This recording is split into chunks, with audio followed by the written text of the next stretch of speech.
SDPI கட்சியின் திருச்சி மாவட்டத்தினுடைய மாவட்ட தலைவர் அன்பு சகோதரர் ஹசான் இமாம் அவர்களுடைய தலைமையில் நடைபெற்றுக் கொண்டிருக்கக்கூடிய கட்சிகளில தங்களை இணைத்துக் கொள்ளுகிற இந்த மாபெரும் விழாவில வருகை தந்திருக்கிற அத்தனை பேரையும் வரவேற்று அமர்ந்திருக்கிற கட்சியினுடைய மாவட்டத்தினுடைய பொதுச் செயலாளர் அன்பு சகோதரர் நியாமத்துல்லா அவர்களை, முன்னிலை வகித்துக் கொண்டிருக்கக்கூடிய கட்சியினுடைய மாவட்டத்தினுடைய நிர்வாகிகளை, இந்த நிகழ்வில் வருகை தந்து எஸ்டிபிஐ கட்சியோடு தங்களை இணைத்துக் கொண்டிருக்கிற திருச்சி மாவட்டத்திலே பல்லாண்டுகளாக சமூக பணிகளிலே தங்களை இணைத்துக் கொண்டு கல்வியாளராகவும் தன்னை உயர்த்தி கொண்டு தன்னுடைய தலைமையில இன்றைக்கு எஸ்டிபிஐ கட்சியில இணைந்திருக்கிற அன்பு சகோதரர் ஜமால் மொஹிதீன் அவர்கள்,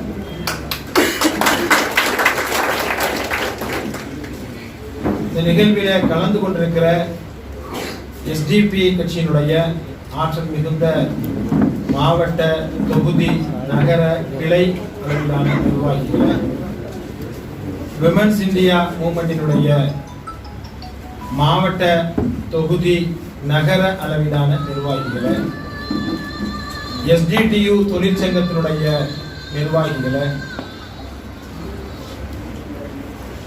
இந்த நல்ல தருணத்தில எல்லாம் வல்ல இறைவனுடைய சாந்தியும் சமாதானம் இங்கே கூடியிருக்கிற நம் அனைவரின் மீதும் என்றென்றும் நின்று நிலவட்டுமாக என்று நான் பிரார்த்தனை செய்து என்னுடைய சிறிய உரையினை நான் துவங்குகிறேன்.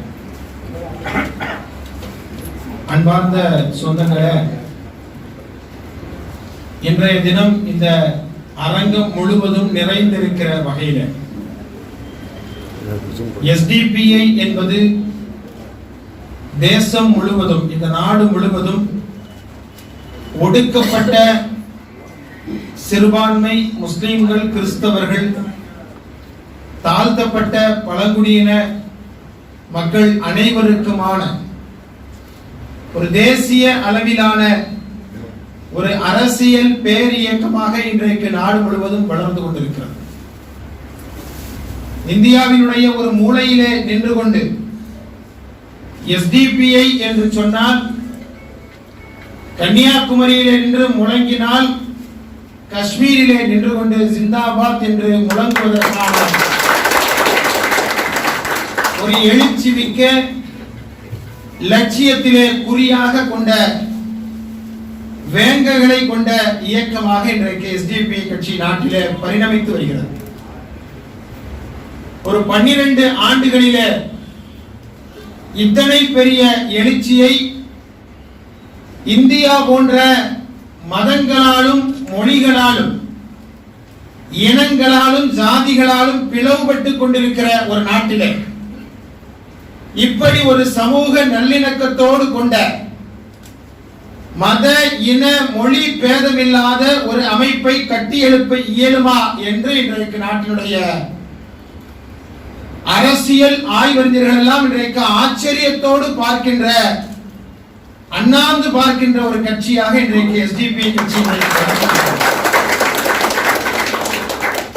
மக்களை, மக்களுடைய மனங்களை எல்லாம் மதங்களை சொல்லி, ஜாதியை சொல்லி பிரித்துக் கொண்டிருக்கின்ற காலத்திலே மக்களை சகோதரத்துவ வாஞ்சையோடு அரவணைத்துக் கொள்ளுகிற ஒரு பேரமைப்பாக இன்றைக்கு எஸ்டிபிஐ நாட்டிலே மெளிர்ந்து வருகிறது என்பதையும் இந்த தருணத்தில் நாம் உணர்ந்து கொள்ள வேண்டும். அந்த வகையிலே தான் இன்றைக்கு இந்த அரங்கத்திலே பாதி என்பதாக மாவட்டத்தினுடைய தலைவர் சொல்லி காட்டினார். அரங்கத்திலே பாதி எஸ்டிபிஐ கட்சியிலே தன்னை இணைத்துக் கொள்வதற்காக வருகின்றிருப்பவர்கள், மீதி பாதியினர் ஏற்கனவே எஸ்டிபிஐ இணைந்து அதனுடைய ருசியெல்லாம் அறிந்து மக்கள் பணி என்பது மகேசன் பணி என்பதை உணர்ந்து கொண்ட அறிந்து கொண்டவர்கள் மீதி பாதியினராக இருக்கிறார்கள். எனவே இரு பாதியும் இன்றைக்கு இணைந்திருக்கிறது. ஒரு மிகப்பெரிய காவிரி வெள்ளமாக அது மாற வேண்டும் என்ற பொதுவாகவே திருச்சி மாவட்டத்திலே தொடர்ந்து நான் சொல்லிக் கொண்டிருப்பதுதான், திருச்சி மாவட்டம் சமீப காலத்திலே மிகப்பெரியதொரு எழுச்சியை அது கண்டு கொண்டிருக்கிறது. குறிப்பாக நான் எல்லா இடங்களிலும் தொண்டர்களை உற்சாகப்படுத்துவதற்காக சொல்லவில்லை, உண்மையை சொல்லுகின்றேன். மேத்தா அவர்கள் சொல்வதை போல காத்திருக்கும் வரைதான் நமக்கு காற்றென்று பெயர், புறப்பட்டு விட்டாலோ புயலென அவர்களுக்கு புரிய புயலென அனைவருக்கும் நீங்கள் புரிய வைத்துக் கொண்டிருக்கிறீர்கள். எனவேதான் புரிந்தவர்கள் இன்றைக்கு உங்களோடு இணைந்து கொண்டிருக்கிறார்கள். எனவே இன்றைக்கு அன்பிற்குரிய சகோதரர் ஜமால் முகம்மது அவருடைய தலைமையில் இணைந்திருக்கிற, அதுபோல திருச்சியினுடைய நாலாபுறங்களிலும் இருந்து இன்றைக்கு எஸ்டிபி கட்சியோடு தங்களை இணைத்துக் கொண்டிருக்கிறார். எஸ்டிபி கட்சி என்று இதனை நாம் அடிக்கடி சொல்லுவதில்லை, மாறாக எஸ்டிபிஐ குடும்பம் என்றுதான் எப்பொழுதும் நாம் சொல்லுகிறோம். இன்னொரு வார்த்தையில் சொல்வதாக இருந்தால் எஸ்டிபிஐ என்கின்ற உடலோடு ஒரு உறுப்பாக இன்றைக்கு நீங்கள் இணைந்திருக்கிறீர்கள். இனி நீங்கள் வேறு நாங்கள் வேறு அல்ல, நாம் அனைவரும் நாமாக இணைந்திருக்கிறோம். ஈருடல் ஓர் உயிர் என்று சொல்வதை போல ஈருடல் ஓர் உயிராக இன்றைக்கு நாம் இணைந்திருக்கிறோம். எனவே உங்களது வரவு என்பது நல்வரவாகட்டும் என்று நான் இந்த தருணத்திலே இன்றைக்கு நல்லவர்களோடு நல்லவர்கள் இணைய வேண்டிய அல்ல, நல்லவர்களோடு நல்லவர்கள் இணைந்து வல்லவர்களாக மாற வேண்டிய காலத்தினுடைய கட்டாயத்தில் சரியான நேரத்தில் சரியான இடத்திற்கு நீங்கள் வந்து சேர்ந்திருக்கிறீர்கள் என்று நான் உங்களுக்கு சுட்டிக்காட்ட. எனவே மாவட்டத்துடைய தலைவர் சொல்லி காட்டினார், உங்களுக்கு நான் ஒரு வாக்குறுதியை தருகிறேன், உங்களுக்கான கட்டளையை நாங்கள் தொடர்ந்து இடுவோம், நீங்கள் பணி செய்து கொண்டே இருக்க வேண்டும் என்பதாக சொன்னார். எஸ்டிபிஐ கட்சியை பொறுத்தவரை 24 மணி நேரமும் வாரத்தினுடைய 7 நாட்களும் திறந்தே இருக்கிற கதவாக எஸ்டிபிஐ கட்சியினுடைய அலுவலகம் என்றென்றைக்கும் இருக்கிறது. நீங்கள் ஓயாது உழைப்பவர்களாக நீங்கள் மாற வேண்டும் என்று இந்த தருணத்தில் எஸ்டிபிஐ கட்சியுடைய பணியை முன்னிறுத்தி உங்களுக்கு நான் சொல்லிக்கொள்ள கடமைப்பட்டிருக்கிறேன். காலத்தால் வென்றுவிட்ட எதிரியை வேகத்தால் மட்டுமே எதிர்கொள்ள முடியும் என்று சொல்வார்கள். ஒரு வேகமான ஒரு நடை வேண்டும், அதற்கு உங்களது துணை அதற்கு உதவியாக இருக்கும் என்று இந்த தருணத்தில் எனவே இணைந்திருக்கிற அத்தனை பேருக்கும் உங்களுக்கு நாங்கள் லட்சங்களை தருவோம், உங்களுக்கு பதவியை தருவோம், எதிர்கால சட்டமன்ற உறுப்பினர் என்ற நிலைக்கு உங்களை உயர்த்துவோம் என்றெல்லாம் சொல்லுவதற்கான இடம் எஸ்டிபிஐ இல்லை என்பதை ஏற்கனவே மாவட்ட தலைவர் சொல்லிவிட்டார். நான் மீண்டும் ஒரு முறை அதனை நான் சொல்ல வேண்டிய அவசியம் இல்லை. ஆனால் ஒரு விஷயத்தை உங்களுக்கு உறுதியாக சொல்ல முடியும், நீங்கள் செய்கின்ற பணி மக்களுக்கான பணி என்பது இறைவனுக்கான பணி. எனவே நீங்கள் மக்களுடைய உள்ளத்திலே என்றென்றும் நீங்கள் நிலைத்திருப்பீர்கள்.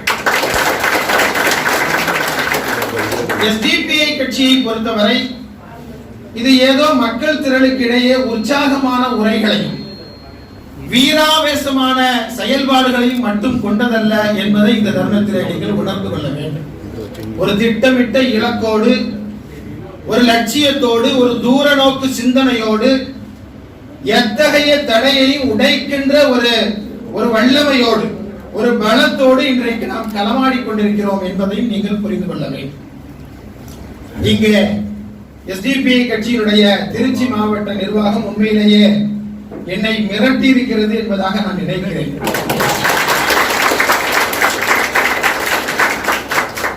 ஒரு தொகுதியில் போட்டியிட்டால் பரவாயில்லை, நாங்கள் 2 தொகுதியில் போட்டியிடுவோம் என்று நீங்கள் மனுக்களை போதா குறைக்கு ஜமால் முகமது சாஹிப் அவர்கள் ஒரு வாளை தந்து இன்னும் கூடுதலாக எனவே மிரளப் போவது நாம் அல்ல.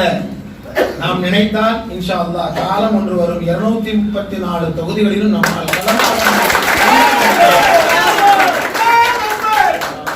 எனவே 2 தொகுதியிலே போட்டியிட வேண்டும், அதற்கு தலைமை அனுமதி தர வேண்டும் என்று நீங்கள் தந்த கடிதத்தை நான் உண்மையிலேயே உங்களது நெஞ்சுரத்தை உறுதியை நான் பாராட்டுகிறேன். அதே நேரம் திருச்சி இல்லாமல் திருப்புமுனை இல்லை என்பதையும் உங்களுக்கு நான் சொல்லிக் கொள்ளலாம். எனவே திருச்சி இல்லாமல் தமிழகத்திலே ஒரு திருப்புமுனையை தர முடியாது. எனவே நமது எல்லா வெற்றிகளிலும் திருப்புமுனையாக திருச்சி அமையும் என்று நான் உங்களுக்கு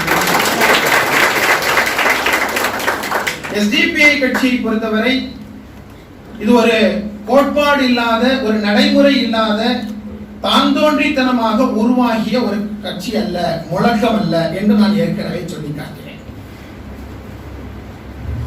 லெனின் சொல்வதை போல கோட்பாடு இல்லாத செயல்முறை என்பது அது குருட்டுத்தனமானது. நடைமுறை இல்லாத கோட்பாடு என்பது அது மலட்டுத்தனமானது என்று சொல்லி காட்டுவார்.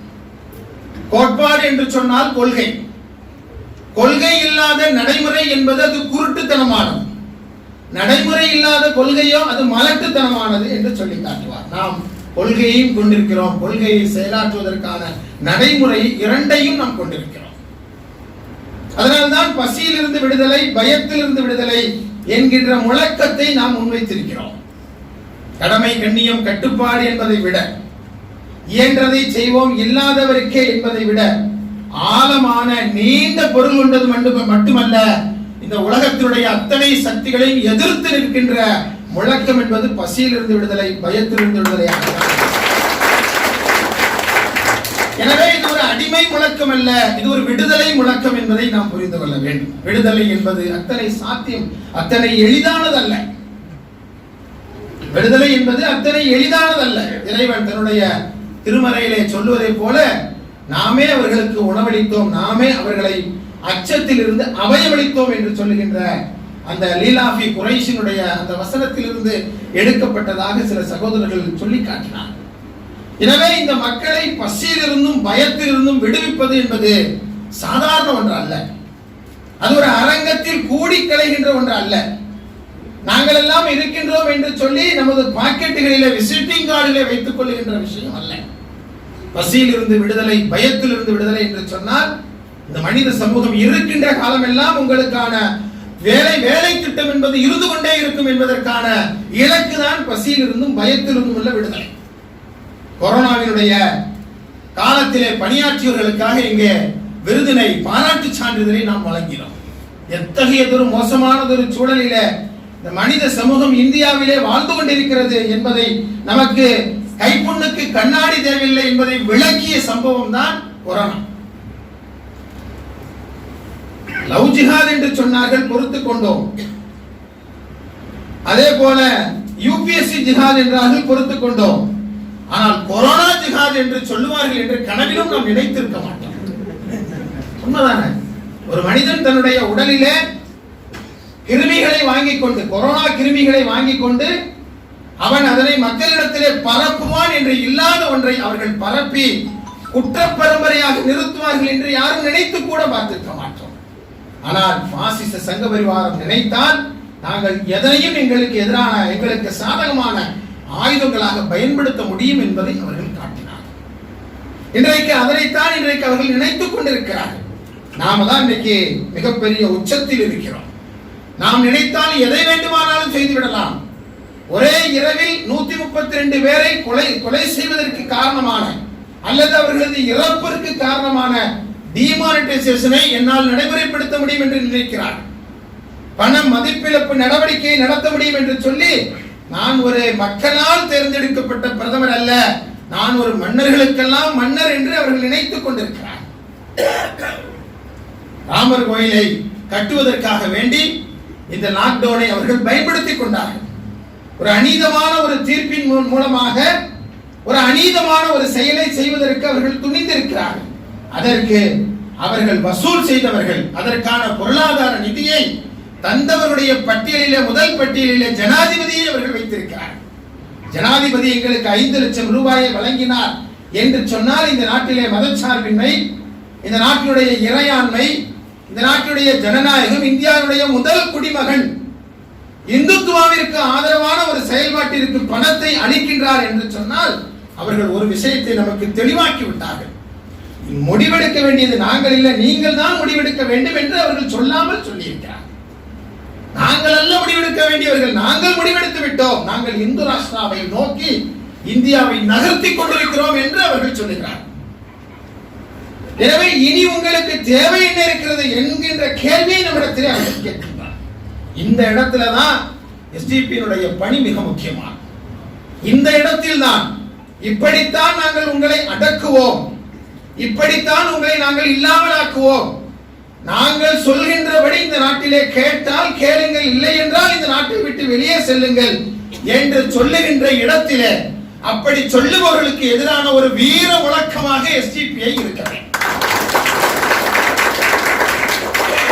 இதன் காரணமாக என்னுடைய உயிர் பிரிந்து போய்விடுமோ, இதன் காரணமாக என்னுடைய பொருளாதாரத்திற்கு இழப்பு வந்துவிடுமோ, இதன் காரணமாக என்னுடைய வீட்டினுடைய பெண்களுடைய கற்பை சூறையாடி விடுவார்களோ என்கின்ற அச்சத்தில் இருப்பவர்களுக்கு இல்லை, அது மாதிரி இந்தியாவில் ஒருபொழுதும் நடக்காது என்று சொல்லி அவர்களுக்கு ஆதரவாக போராட வேண்டிய கடமை நமக்கு இருக்கிறது. எஸ்டிபி மட்டும்தான் ஒரு நிசப்தமான இந்தியாவில ஒரு அதிரடியான ஒரு குரலாக, ஒரு போர் குரலாக எஸ்டிபி மட்டும் இருக்கிறது என்பதை நீங்கள் புரிந்து கொள்ள வேண்டும். யாராவது எதிர்க்கிறார்களா, யாராவது பேசுகிறார்களா, யாராவது அவர்களுடைய அந்த நடவடிக்கை தவறு என்று சொல்லுகிறார்களா? சொல்லுவதற்கு யாரும் தயாரில்லை. ஒரு மௌனமான, ஒரு நிசப்தமான ஒரு அமைதி இந்த நாட்டிலே நிலவிக் கொண்டிருக்கிறது. அந்த நிசப்தம் என்பது இந்த நாட்டிற்கு மிகப்பெரிய ஆபத்து. அந்த நிசப்தம் இந்த நாட்டினுடைய ஜனநாயகத்திற்கு மிகப்பெரிய ஆபத்து. அந்த நிசப்தம் இந்த நாட்டினுடைய மதச்சார்பின்மைக்கு மிகப்பெரிய ஆபத்து. இந்தியாவில் வாழுகிற இந்துத்துவாவை தவிர அத்தனை பேருக்கு மிகப்பெரிய ஆபத்து என்று இன்றைக்கு சாலையில் நின்று இன்றைக்கு நாம் முழங்கிக் கொண்டிருக்கிறோம். எது வந்தாலும் பரவாயில்லை, என்னை ஒன்றும் செய்ய முடியாது என்று நினைப்பவர்களுக்கு சம்மட்டியாக எஸ்டிபி இருக்கிறது. எனவே எஸ்டிபியினுடைய பணி என்பது பாரதூரமானது. யார் நமக்கு உதவிக்கு இருக்கிறார்களோ இல்லையோ, உதவிக்கு வருவார்களோ இல்லையோ, ஒற்றை கட்டாக நின்று தனி ஒருவனாக போராட வேண்டிய கடமை ஒவ்வொரு எஸ்டிபி கட்சியினுடைய தொண்டனுக்கும் இருக்கிறது. அதுதான் இங்கே டியூட்டி, அதுதான் இங்கே டியூட்டி. அந்த டியூட்டியை நோக்கித்தான் இந்தியாவில் ஒரு மிகப்பெரிய ஒரு அணி திரட்டலை இன்றைக்கு சாத்தியமாக்கி கொண்டிருக்கிறோம். ரொம்ப ஆபத்தான காலகட்டத்தில் இருக்கிறோம். ஒவ்வொரு உதாரணங்களையும் உங்களிடத்தில் நான் சொல்லி புரிய வைக்க வேண்டிய அவசியம் இல்லை. அந்த அளவிற்கு இந்த நாட்டினுடைய நீதித்துறை, இந்த நாட்டுடைய சட்ட நிர்வாகம், இந்த நாட்டுடைய அத்தனை அமைப்புகளும் இன்றைக்கு மதவாதத்தால் புறையோடி போவதற்கான ஆபத்தில் இன்றைக்கு முழுகிக் கொண்டிருக்கிறது. ஒரு மிக மோசமானது ஒரு இன படுகொலையை நோக்கி இந்தியா நகர்ந்து கொண்டிருக்கிறது என்று நம்முடைய தொண்ட தண்ணியெல்லாம் கத்த இன்றைக்கு நாம் முழங்கிக் கொண்டிருக்கிறோம். அது ஒன்றும் பெரிதுபடுத்தப்பட்டது அல்ல. ஏதோ நமக்கும் மோடிக்கு எதுவும் பிரச்சனை, அதனால நம்ம ஏதாவது இந்த பிரச்சனையை பெருசுபடுத்துறோமா? எதுவும் பஞ்சாயத்து தகராறு நமக்கு நடுவில் இட பிரச்சனையா? ஒன்றுமே இல்லை. இது ஒரு சித்தாந்த பகை.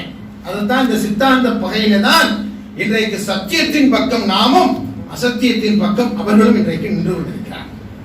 எனவே நம்முடைய கட்டுமானம் என்பது ஒரு சித்தாந்த கட்டுமானம். இது ஒரு தேர்தல் வெற்றி தோல்விகளோடு முடியக்கூடியது அல்ல. அதனையும் தாண்டி இந்த சமூகத்தை இந்த நாட்டிலே வாழ வைக்கின்ற, ஜனநாயகத்தை, மதச்சார்பின்மையை இந்த நாட்டிலே ஆள வைக்கின்ற ஒரு கடமையை நம்முடைய தோள் மீது நாம் துவக்கி கொண்டு இன்றைக்கு திருச்சி போன்ற நகரங்களில் இன்றைக்கு நாம் பணி செய்து கொண்டிருக்கிறோம். எனவே ஒரு பாரதூரமான ஒரு பணியை இன்றைக்கு நாம் எடுத்திருக்கிறோம் என்பதை புரிவதற்காக வேண்டி, மீண்டும் ஒரு முறை நினைவுறுத்துவதற்காக வேண்டி உங்களிடத்திலே நான் சொல்லி காட்ட கடமைப்பட்டிருக்கிறேன்.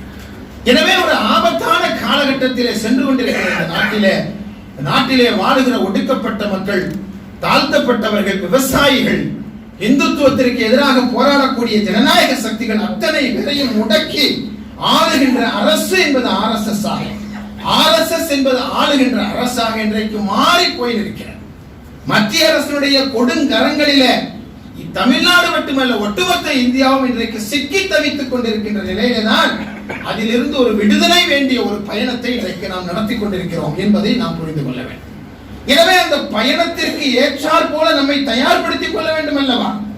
அந்த பயணத்திற்கு ஏற்றாற் போல தகுதி உள்ளவனாக நம்மை மாற்றிக்கொள்ள வேண்டும் அல்லவா? அதற்காகத்தான் இது போன்ற பணிகளை இன்றைக்கு சமூகத்திலே இன்றைக்கு நாம் எடுத்துக்கொள் சென்று கொண்டே இருக்கிறோம். இந்த மக்களிடத்திலே மக்களுக்கான நல்ல பணியாளர்கள் நாங்கள் உண்மையோடு சத்தியத்தோடு நாங்கள் இருக்கிறோம் என்று நாம் சொல்லுவதன் காரணமாகத்தான் சொல்லுவது ஒன்று செய்வது ஒன்று இல்லாமல் எதை சொல்கிறோமோ அதை செய்கிறோம், எதை செய்கிறோமோ அதை சொல்லுகிறோம் என்ற காரணத்தினால்தான் இன்றைக்கு எல்லா கட்சியினரும் இன்றைக்கு எஸ்டிபிஐ கட்சியை நோக்கி இன்றைக்கு நகர்ந்து கொண்டிருக்கிறார்கள் என்று சொன்னால் அதற்கான காரணம் நம்முடைய சத்தியமும் உண்மையும் இருக்கிறது. இந்தியாவிலேயே இளைஞர்கள் வந்து சேர்கிற ஒரே கட்சி எஸ்டிபி கட்சியாக மட்டும்தான். இது அறுதிட்டு கூறக்கூடிய விஷயம். ஒரே கட்சி அது வந்து இளைஞர்கள் சேர்கிறார்கள் என்று சொன்னால் அல்லது சேர்ந்த முதியவர்கள் கூட இளைஞர்களாக மாறிவிடுகிறார்கள் என்று சொன்னால் நம்மிடத்துல இருக்கிற யாரும் என்னது முதியவர்கள் கிடையாது, எல்லாருமே இளைஞர்கள் தான். ஏன் உங்க கட்சியில இளைஞர்கள் இல்லைன்னு கேட்கறாங்க. எல்லாருமே இளைஞராயிட்டாங்க. நாங்க ஒரு முதியவர் இருக்காருன்னு சொல்லி கொண்டு வந்து சேர்க்கிறோம், அவருக்கு இளைஞரா மாறிடுறாங்க. நம்மளோட ரொம்ப வேகமா மாறிடுறாங்க, முஸ்லோவை மாறி. எனவே அவர்களுக்கு ஒரு வயது ஒரு தடை இல்லை என்கின்ற ஒரு புதிய பிரவாகம் அவர்களிடத்திலே வந்து ஒரு உணர்வு வந்துவிடுகிறது. அந்த உணர்வு என்பது இந்த சமூகத்திற்காக உழைக்கின்ற உணர்வு. அதை நாம நல்ல தெளிவா புரிஞ்சுக்கணும். அதனாலதான் இன்னைக்கு நாம வந்து இந்த சமூகத்துல இன்றைக்கு எல்லோரும் ஆச்சரியத்தோடு பார்க்கின்ற ஒரு அமைப்பாக இன்றைக்கு நாம் இருக்கின்றோம். நம்மை பொறுத்தவரை நாம் கோழிகள் அல்ல, நாம் சேவல்களாக இருக்கிறோம். அது என்ன கோழி, அது என்ன சேவல் என்று சொன்னால், கோழி எல்லாருக்கும் பிடிக்கும் சொல்லுவாங்க. ஏன்னு கேட்டா கோழி நல்லா முட்டையிடும், சொன்னபடி கேட்டுக்கிறோம். ஒண்ணு முடியலன்னா கடைசியில் அரைஞ்சு வச்சுக்கலாம், கறியாவது அதுல இருந்து சாப்பிட்டுக்கலாம். இந்த டிஸ்டர்ப் எந்த தொந்தரவும் இருக்காது. நம்ம சொல்லுபடி எல்லாம் கேட்பது கோழி. ஆனால் நம்முடைய சொல்லுக்கு கேட்காததுதான் சேவல். காலைல 6 மணிக்கு நீ கொக்கரகோன்னு சொல்லக்கூடாது, நீ எத்தனை தடவை சொன்னாலும் கேட்குமா சேவல்? கேட்காது. உறங்கிக் கொண்டிருக்கிற இந்த மனித சமூகத்தை எழுப்பி விடுகின்ற பணியை சேவல் எவ்வாறு செய்கிறதோ அந்த பணியை தான் எனவே சேவல்களை இவர்கள் விரும்ப மாட்டார்கள், கோழிகளைத்தான் விரும்புவார். நம்மை பொறுத்தவரை நம்மை அறுத்து போட்டாலும் கூட, அப்படி சொல்லுவாங்க நம்ம ஊர் பழமொழியில, அது மாதிரி அப்பவும் கூட பாசிச பாஜக சங்க பரிவாரம் ஒழிக ஒழிக ஒழிக என்ற ஒவ்வொரு எனவே பாசிச பாஜக சங்க பரிவாரத்தை 20 ஆண்டுகளுக்கு முன்பாக அல்லது 30 ஆண்டுகளுக்கு முன்பாக அடையாளம் கண்டவர்கள் நாம். அந்த காலத்துல பணி செய்துட்டு இருக்கும் பொழுதெல்லாம் பொதுக்கூட்டத்தில் பேசிட்டு கீழே இறங்கினா சொல்லுவாங்க, என்னப்பா நீங்க தமிழ்நாட்டில் இருந்துட்டு இதெல்லாம் பேசுறீங்க, RSS பிஜேபி அதெல்லாம் தமிழ்நாட்டுக்கு வருவாங்களா என்று கேட்டார். ஆனால் இன்றைக்கு எல்லாருடைய வீட்டு வாசல் கதவையும் இந்த மதவாதம் தட்டி கொண்டிருக்கிறது. கூப்பிடு எஸ்டிபி காரனா என்று இன்றைக்கு அவர்கள் சொல்லுகிறார். சென்னையில போய் சிக்கன் ரைஸ் ஒரு கேட்ட சம்பவம் உங்களுக்கு தெரியும் எல்லாருக்கும். நீ சிக்கன் ரைஸ் தரியா இல்லைன்னா நான் அமித்ஷாக்கு போன் பண்ணுவான்னு கேட்டானா, ஒழுங்கா போறியே எஸ்டிபி காரனுக்கு போன் பண்ணுவா என்று அவர்கள் கேட்டார். அப்படி வர வேண்டும். அது கற்பனையோ சரியோ தவிர எனக்கு அது தெரியாது. அப்படி நடந்துச்சான்னு எனக்கு தெரியாது. ஒரு எழுதியிருந்தா, ஆனால் அப்படி வர வேண்டும். எனக்கு ஒரு அச்சுறுத்தலா, நான் போலீஸுக்கு போன் போடுறேன்னு சொல்லல. நீ அமித்ஷாக்கு போட, அவருடைய வாப்பாக்கு வேணாலும் போடு, ஆனால் யாரு வருவா, எஸ்டிபி நான் போன் போடுவேன் என்று சொல்லுகின்ற தன்னம்பிக்கையை அவரிடத்திலே உருவாக்க வேண்டும். இங்கே திருச்சி மாநகரத்திலே எஸ்டிபிஐ பணி செய்கிறது, எனவே அங்கே நாம் செல்லக்கூடாது என்று அவர்களுக்கு தோன்ற வேண்டும். இங்கே எஸ்டிபிஐ இங்கே பணி செய்கிறது, எனவே நாம் நிம்மதியாக உறங்கலாம் என்று நம்மவர்களுக்கு தோன்ற வேண்டும். அதுதான் தேவை. இவங்க இருக்கிறாங்க, நான் நிம்மதியா தூங்கலாம்பா, இவர்கள் நினைக்க வேண்டும். இவர்கள் இருக்கிறார்கள், உள்ளே போனா செம்மாடி வாங்குவோம் என்று அவர்களுக்கு உணர வேண்டும். அப்படின்னா நான் அடிக்க சொல்றேன்னு நினைச்சு கூடாது, நான் அடிக்கலாம் சொல்லல, சரியா? நாம் சொல்லுகின்ற செய்தி செயல்பாடு அப்படிலாம் அடிச்சு பெரிய ரவுடியாலாம் ஆகிலாம் நினைச்ச முடியாது. இந்த நாட்டில் யாரையும் காப்பாற்ற முடியாது. நம்ம என்ன அந்த அளவுக்கு என்ன பெரிய பல கோழி என்கவுண்டர் செஞ்ச அமித்ஷாவான்னு கேட்டோம். அமித்ஷா மாதிரி பெரிய ரவுடியா அல்லது மோடி மாதிரி பெரிய ரவுடிகளா? இல்லை. நம்மை பொறுத்தவரை நாம் ஒரு சாதா சீதாக்கள், ஆனால் உண்மையை பேசுகிறோம், உண்மையை சொல்றோம், அச்சப்படவில்லை. பசியிலிருந்து விடுதலை, பயத்திலிருந்து விடுதலை, எதை நாம் என்று நாம் யாரிடத்திலே முழக்கமாக சொல்கிறோமோ அந்த முழக்கத்தை நாம் முதலிலே நம்புகிறோம். அதான் ரொம்ப முக்கியமானது. நான் எந்த பசியிலிருந்தும் பயத்திலிருந்தும் இந்த நாட்டு மக்களை விடுவிக்க வேண்டும் என்று நான் சொல்லுகிறேனோ, அதே பசியிலும் பயத்திலும் நான் எப்பொழுதும் இருக்கக்கூடாது என்று நான் நம்ப வேண்டும். நான் ஒருபொழுதும் அச்சப்படக்கூடாது என்று நான் நம்ப வேண்டும். நான் நம்மளால தான் எல்லாத்துக்கும் கொண்டு போய் சேர்க்க முடியும். எனவே அந்த பணியை செய்பவர்கள் தான் எஸ்டிபி. சிலர் கேட்கறாங்க, ரொம்ப கொஞ்சமா இருக்கிறீங்கன்னு கேட்கறாங்க. கொஞ்சமா தான்பா இருக்கும், விதை நெல் கொஞ்சமா தான் இருக்கும். விளைந்தால் தான் என்ன செய்யும், அது மிகப்பெரிய ஒரு விளைச்சலாக ஒன்று மாறும். எனவே கொஞ்சமாக இருப்பது இங்கே பிரச்சனை இல்லை. இங்கே கொஞ்சமாக இருப்பதோட கொஞ்சம் குவாலிட்டியா இருக்கு. அதுதான் நிறைய பிரயோஜனம். கொஞ்சம் குவாலிட்டியாக இருக்கணும், கொஞ்சம் தரமா இருக்கணும். எனவே தரமாக உருவாக்க வேண்டும் என்பதற்காகத்தான் 12 ஆண்டு காலம் கஷ்டப்பட்டுருக்கோம். இல்லைன்னா முதல் தேர்தலையே கையை பிடிச்சி காலை பிடிச்சி காக்கா பிடிச்சி எம்எல்ஏ ஆகி போயிட்டே இருக்கலாம். 10 பேர் இப்ப இன்னைக்கு நமக்கு டாடா காட்டிட்டு அவங்க வேற 10 கட்சி துவங்கியிருப்பாங்க. ஒவ்வொரு எலெக்ஷன்லையும் ஒவ்வொரு கலெக்ஷன்லையும் தான் கட்சிகள் உடையுது. ஒவ்வொரு எலெக்ஷன்லையும் ஒவ்வொரு கலெக்ஷன்லையும் கட்சிகள் உடையும். எத்தனை எலெக்ஷனை எதிர்கொண்டுட்டோம், எத்தனை கலெக்ஷனை எதிர்கொண்டுட்டோம். என்ன நடந்து விட்டது இங்கே என்று சொன்னால் பல கட்சிகள் தங்களை கலைத்து விட்டு எஸ்டிபி இணைந்திருக்கிறார்கள். எனவே ஒரு 12 ஆண்டு கால பருவம். இந்த 12 ஆண்டு காலத்தில் இந்த சமூகத்திற்காக போதும்பா என்று நான் சொல்லவில்லை. இன்னும் வேண்டும், இன்னும் வேண்டும், இன்னும் வேண்டும் என்று உழைக்கின்ற ஆர்வம் நமக்கு வந்திருக்கிறது. நம்ம ஒரு ஹாப்பி சைக்கிள் இருக்கிறோம் அப்படின்னு சொல்லுவாங்கல்ல. ஒரு நல்ல செயலை செய்தால் என்ன செய்யும், அது உங்களுக்கு சந்தோஷம் தரும். அந்த சந்தோஷம் என்ன செய்யும், மீண்டும் நல்ல செயலை செய்ய தூண்டும். அந்த நல்ல செயல் மீண்டும் சந்தோஷத்தை தரும். அந்த சந்தோஷம் மீண்டும் நல்ல செயலை செய்ய தூண்டும். ஒரு ஹாப்பி சைக்கிள்னு சொல்லுவாங்க. நம்ம ஒரு ஹாப்பி சைக்கிள் நமக்கு இல்லை, அதுக்குள்ள நாம இப்ப இருக்கிறோம். நமக்கு நல்ல செயலை செய்து செய்து சந்தோஷம், சந்தோஷத்தின் மூலமாக மீண்டும் நல்ல செயல் என்று சொல்லி நல்லவர்கள் நல்ல செயல் என்று மட்டுமே சுற்றி வருகிற 24 மணி நேரமும் தயாராக இருப்பவர்களாக நாம் மாறிக்கொண்டிருக்கிறோம். அவர்கள் நம்மை கண்டு அச்சப்பட்டுக் கொண்டிருக்கிறார். இதுதான் உண்மை. வேற எந்த பெரிய சூத்திரமும் இதுல ஒண்ணு இல்லை. சாதா மக்களாகத்தான் இருக்கிறோம். ஆனால் எல்லோருக்கும் எஸ்டிபி என்ன தேர்தல் நிலைப்பாடு எடுக்க போகிறது என்கின்ற கேள்வி அவர்களுக்கு வருது. எஸ்டிபி என்ன தேர்தல் நிலைப்பாடு எடுக்க போகிறது? வர தேர்தலில் 100 இடத்துல நிக்க போறாங்களா அல்லது 200 இடத்துல நிக்க போறாங்களா? யாரோட கூட்டணி, தனித்தா, வேறு அணியா என்று இன்றைக்கு நம்முடைய முகநூல் பக்கங்களை திருப்பினால் எஸ்டிபிஐயினுடைய தேர்தல் நிலைப்பாட்டை மையப்படுத்தியே தமிழகம் முழுவதும் இந்த தேர்தல் அமைப்புகள் இயங்கி வருகிறது என்பதை நம்மால் காண முடியும். காரணம் என்ன என்று சொன்னால், இதுவரைக்கும் எதையெல்லாம் சொல்லிட்டு வந்தோமோ அதெல்லாம் செய்து காட்டியிருக்கிறோம். 2011 சொன்னாங்க, எப்ப உங்களுக்கு எல்லாம் கட்சி தேவையான்னு கேட்டாங்க. 2011 தேர்தல் நிற்கும் போது உங்களுக்கு எல்லாம் கட்சி தேவையா என்று கேட்டார்கள். 2016 சொன்னாங்க, தோக்கத்தானப்பா நிக்கிறீங்கன்னு சொன்னாங்க. 2021 யாரோடப்பா கூட்டணி என்று கேட்கின்ற நிலை. ஒதுக்கி தள்ளிடலாம், இவர்கள் இல்லாம எங்கெல்லாம் மேட்டர்ல போங்க வீட்டுல போய் பெரிய ஆளா கூட்டுவாங்க என்பது போல சொன்னார்கள். இன்றைக்கு யாரையெல்லாம் ஒதுக்கி தள்ளினார்கள் அவரிடத்துல இப்படி முடிவெடுங்க, இப்படி முடிவெடுங்க, இப்படி எடுத்தா சரி, இப்படி எடுத்தா சரி என்று ஆலோசனை வழங்குகிறார். தவறில்லை, அப்படிதான் இருக்கும். நாம் வளர வளர வளர வளர நாம் என்ன தாக்கத்தை ஏற்படுத்துகிறோமோ அந்த தாக்கம் தான் இந்த சமூகத்தில் நம்மை பற்றிய மதிப்பீடுகளாகவும் அளவீடுகளாகவும் மாறும். எனவே அவர்கள் அப்படி நம்மளை பத்தி சொல்றதுல நமக்கு ஒன்றும் குறை இல்லை. நம்மை பொறுத்தவரை அண்ணா சொல்லி காட்டுவது போல எதிரிகள் தாக்கி தாக்கி தன்னுடைய வலுவை இழக்கட்டும், நீங்கள் அதனை தாங்கி தாங்கி பலத்தை பெற்றுக் கொள்ளுங்கள் என்று சொன்னதை போல பலத்தை பெற்றுக் இல்லாத சொல்லாடல்கள். இதை விட்டுட்டு வேற ஏதாவது வேலை இருந்தா பாருங்கப்பா, வேற குழப்பம் இருந்தா பாருங்க, உங்களுக்கு அரசியல் செட் ஆகுமா என்று கேட்டார்கள். இன்றைக்கு அரசியலை நம்முடைய அணிகலனாக நாம் அணிந்து கொண்டிருக்கிறோம். எல்லோரும் பார்த்து ரசித்துக் கொண்டிருக்கிறார். எனவே நம்மால் வரவிருக்கிற தேர்தலில் என்னங்க செய்ய போறீங்க, எங்க போனாலும் என்று அதான் கேட்கிறான். காலைல வரும்பொழுது கேட்டாரு, என்ன எதுவும் நம்மள பேசுறாங்களா அப்படின்னு ஒருத்தர் கேட்கிறார். இன்னொருத்தர் கேட்கிறாரு, எதுவும் நடக்குதா, இந்த முறை என்ன செய்ய போறோம் என்று பலரும் பலரும் கேட்கிறாங்க. தயவு செய்து தலைவர் வருத்தப்படக்கூடாது, நீங்க சொன்னாதான் சரியா இருக்கும் என்று சொல்லி ஒருவர் கேட்கிறார். எந்த வழியில கேட்டாலும் நம்ம இடத்துல வாயிலிருந்து நாம என்ன செய்ய போகிறோம் என்பதை எதிர்பார்க்கிறோம். இது ஒண்ணு தவறே இல்லை. ஒரு அரசியல் கட்சியை பார்த்து கேட்க வேண்டிய நேரத்தில் கேட்கிறாங்க.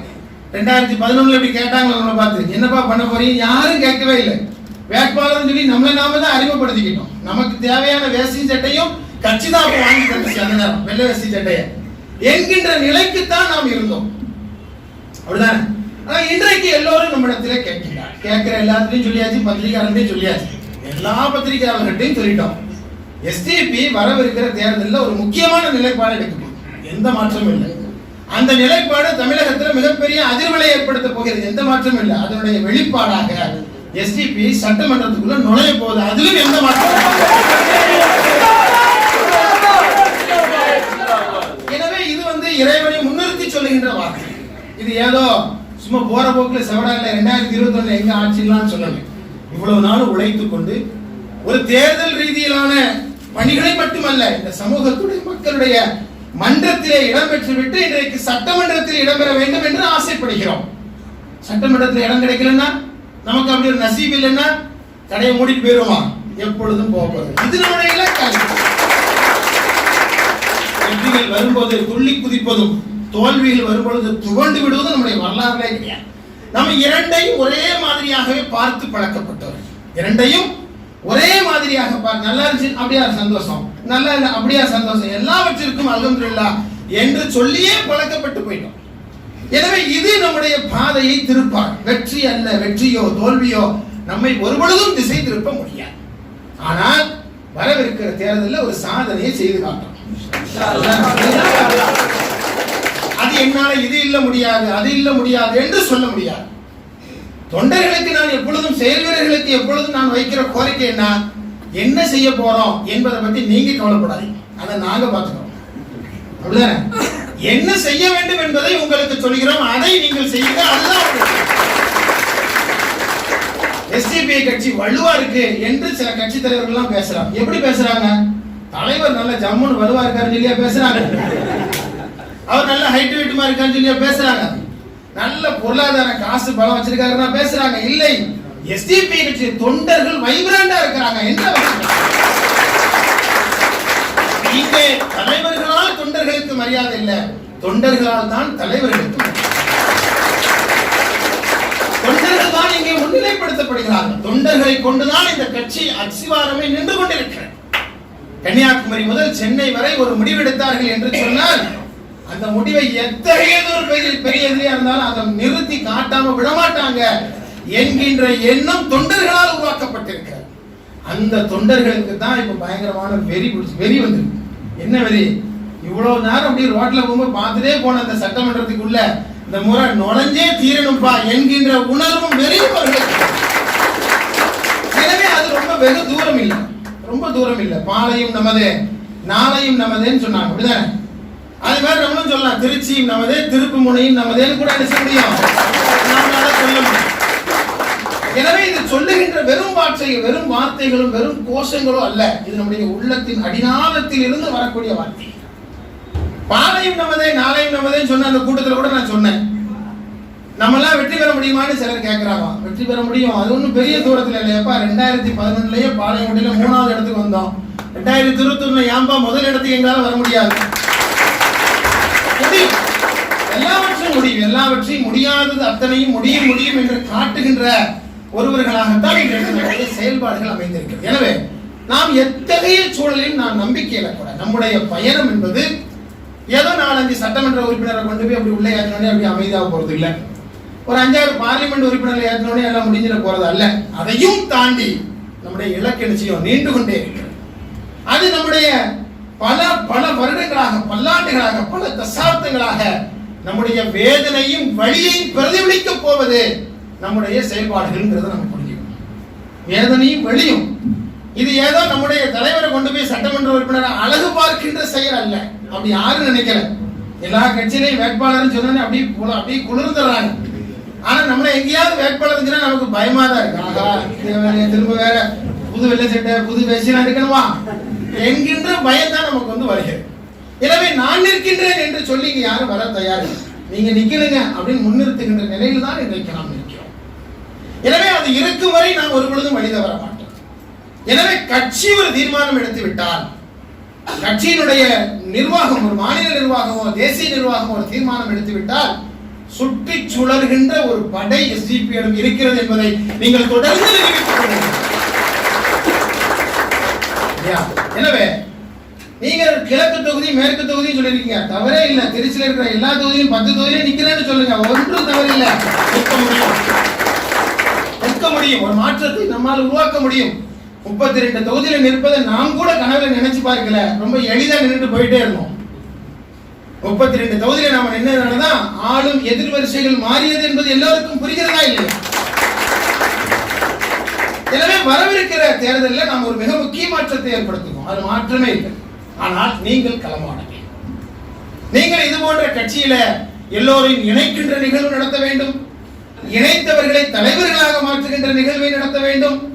தலைவர்களை இந்த சமூகத்திற்காக தொண்டாற்றுகின்ற தீவிரமானவர்களாக அவர்களை மாற்ற வேண்டும். நம்முடைய கையில வாக்காளர் பட்டியல் எடுத்துட்டு திருச்சி கிழக்கிலையும் மேற்கிலையும் போய் வீடு வீடாக நீங்கள் மக்களிடத்தில் வாக்காளர்களிடத்தில் அவர்களது ஆதரவை சேகரிக்கிற பணிகளை நீங்க தொடங்கிட்டீங்கன்னு சொன்னா, திருச்சியில திருப்புமுனைன்னு சொன்னல தொடங்கிட்டீங்கன்னு சொன்னா, நீங்க என்னைக்கு தொடங்குறீங்களோ அதுல இருந்து 1 மணி நேரத்துல எல்லா கட்சிகளும் நம்பர் 4/7 இப்ராஹிம் சாஹிப் தெரு, மண்ணடி, சென்னை என்கின்ற தலைமை அலுவலகத்தை நோக்கி இல்லையா? எனவே நாம் எதற்கும் தயாராக இருக்கிறோம். பல பத்திரிகையாளர் சந்திப்பாங்க, என்ன பண்ண போறீங்க தேர்தல், எல்லாத்துக்கும் தயாரா இருக்கும். எத்தகைய சூழலையும் சந்திக்கின்ற தயாரிப்போடு நாங்கள் இருக்கிறோம். நாங்கள் ஒரு தேர்தலையும் போட்டியிடாமல் அதை புறக்கணிக்கின்ற நிலையில் நாங்கள் ஒரு தேர்தலையும் அப்படி கடந்துட்டு அப்படி பார்த்துட்டுலாம் போற நிலையில நிச்சயத்தில் நாங்கள் இல்லை. கிடைக்கின்ற அத்தனை வாய்ப்பையும் பயன்படுத்த நாங்கள் தயாராக இருக்கிறோம். இல்லாத வாய்ப்புகளை உருவாக்குவதற்கும் நாங்கள் தயாராக இருக்கிறோம். எனவே அதை செய்து காட்டுவார்கள் என்கின்ற நம்பிக்கையோட நீங்க எல்லா விதமான தயாரிப்பு பணிகளை நீங்க நாம செய்துட்டு இருக்கோம். ராமநாட்டில இருந்து தொடங்கி அப்படியே கொஞ்சமா செயல்வீரர் கூட்டம் எல்லா மாவட்டங்களுக்கும் தொகுதிகளுக்கும் நடந்து கொண்டே இருக்கிற தேர்தல் பணிகளை நம்முடைய தொண்டர்கள் எல்லாம் களமாட துவங்கி விட்டார்கள். திருச்சியில இன்னிலிருந்து நீங்க வேகமா துவங்குவீங்க நினைச்சேன் நான் நம்புகிறேன். எனவே வெகு விரைவாக வேகமாக திருச்சியிலிருந்து திருப்புமுனை தொடங்க வேண்டும் சொன்னால் அந்த திருப்புமுனை திருச்சியோடு நின்று விடாது, இந்தியா முழுவதும் என்ன செய்யும், அது பிரதிபலிக்கும். இந்தியா முழுவதும் பிரதிபலிக்காதா? பிரதிபலிக்கும். எனவே அந்த நம்பிக்கையோடு நீங்கள் உங்களது கடமைகளை கொண்டாற்ற வேண்டும் என்று இந்த தருணத்தில் உங்களிடத்தில் நான் கேட்டுக்கொள்கிறேன். எதுவாக இருந்தாலும் 2021 முதல் மாதத்தில் 1வது மாதத்தில் ஏறத்தாழ 18ஆம் தேதி உங்களிடத்தில் நான் என்ன செய்ய பேசிக் கொண்டிருக்கிறேன். இந்த ஜனவரி மாதம் என்பது இந்த 2021 என்பதும் யாருக்கு விடியலோ இல்லையோ எஸ்டிபிஐக்கு ஒரு விடியலை தரப்போகின்ற ஒரு வருடம். இந்த வருடத்துல ஒரு வரலாறு எழுதப்பட போகிறது. எல்லாரும் கேட்கிறாங்க அதற்கான என்னென்ன சூழ்நிலைகள்லாம் இருக்குன்னு கேட்கிறாங்க. எனக்கு ஏதோ ஒரு பொருத்தமா ஒரு சில செய்திகள் தெரியும். ஒன்று என்ன கேட்டா, இந்த பதில் போருடைய வரலாறுலாம் படிக்கும் பொழுதுதான் தெரியும். முதல் போர் தானே வரலாறு எல்லாருக்கும் தெரியுங்கிறனால சொல்றேன். அது ரமலான் மாசத்துல நடந்துச்சு. அதே மாதிரி எஸ்டிபிஐ இப்ப எதிர்கொள்ள போற இந்த தேர்தலும் அனைவரும் நோம்புல தான் வரும்னு நினைக்கிறேன். அங்கே எப்படி ஒரு வெற்றி கிடைத்ததோ அது மாதிரி எஸ்டிபிஐக்கு ஒரு வெற்றி